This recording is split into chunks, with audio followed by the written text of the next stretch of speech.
Here's the StarCraft ladder explained. In 17 minutes or less, I'm your host, Neuro StarCraft, and this is a whiteboard, also known as a dry erase board. You see I have an eraser, and this eraser is very dry, and I'm going to erase first. And then we're going to draw some stuff. Let's get a pen. This is a dry erase pen marker. You see it's expo, that means expansion. And we're going to explain, make sure, can you see this? We're going to explain how the ladder works. So let's do a little bracket. This is the floor. This is the wall. And this is the tip top. Can you see that? Is that visible? Okay. So this is rank 1 GM.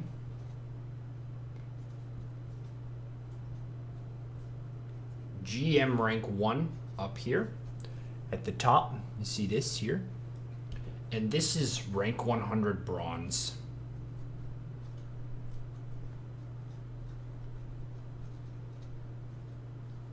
Okay. So this is the floor, and this is the ceiling. GM is like 200 players, so it's like, I'm gonna get a different color marker so it stands out a bit more. Let's get a different color. Okay, here's the color. GM is like this. It's like less than 1% up at the top. So it's very close to the top. It's 200 people. So put a 200 here. 200 GM. And then master. I don't exactly know what the percentages are, but it's usually between 5 and 7%. So let's say master.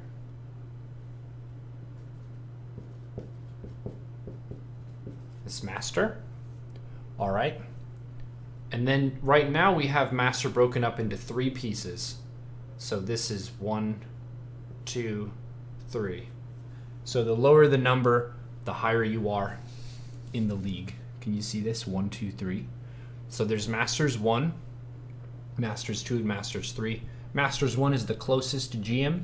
Masters 3 is the closest to Diamond. All right, let's go to Diamond. Diamond League is much larger now than it was before. This is Diamond. And then you have the same 1, 2, 3. Where Diamond 1 is the best Diamond League and Diamond 3 is the worst Diamond League. And then Platinum, which is another big group.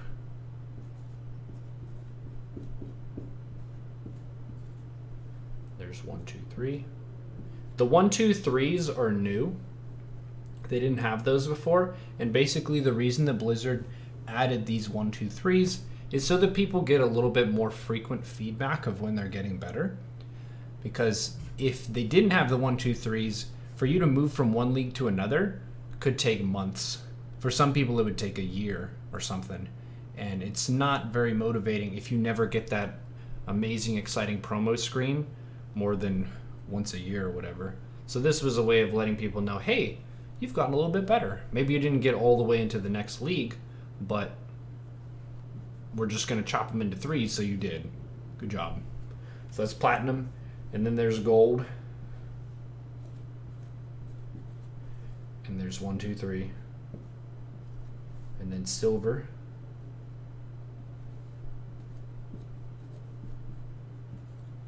One, 2, 3. And then Bronze.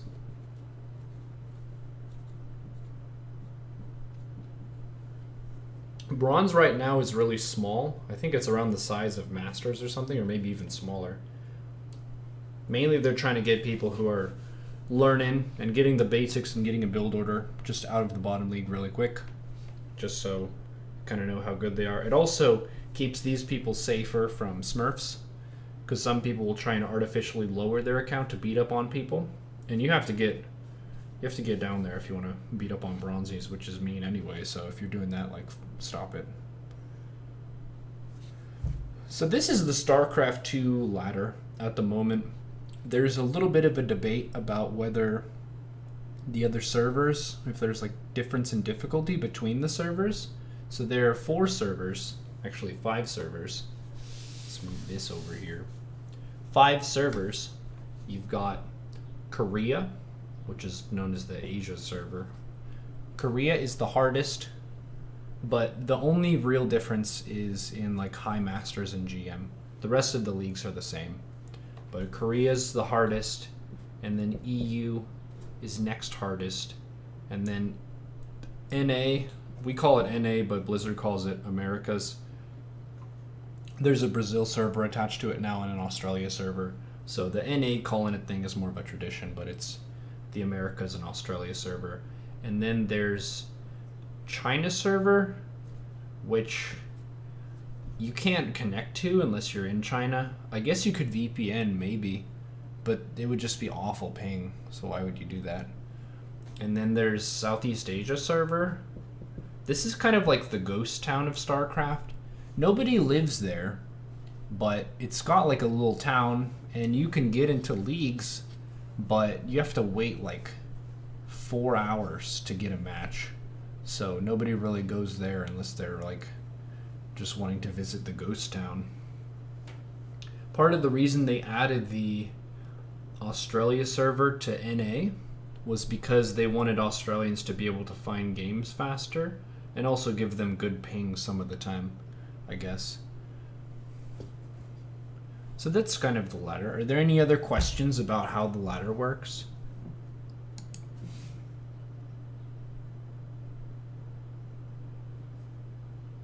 You've heard people say NA is better than EU?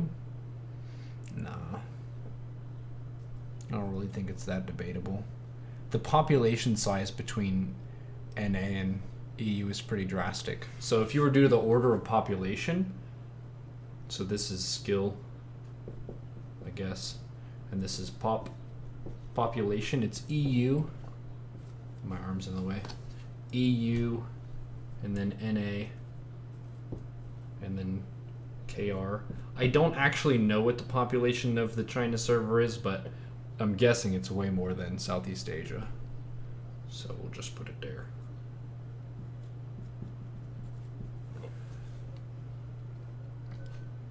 Do the MMR boundaries of leagues change?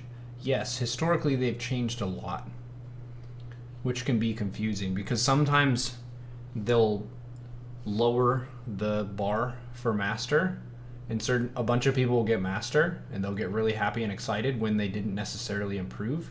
Blizzard just changed where they drew the line in the sand.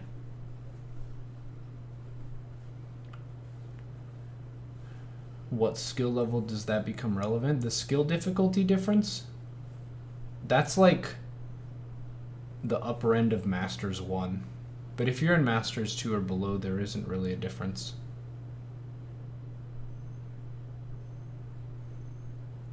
You thought they canceled those server? No. Canceled it. It's not a TV show. Yeah, it's Southeast Asia. It's in the things. Look, right here. Southeast Asia. It's right here. Bada bing, bada boom. Asia, which is Korea, EU, Americas.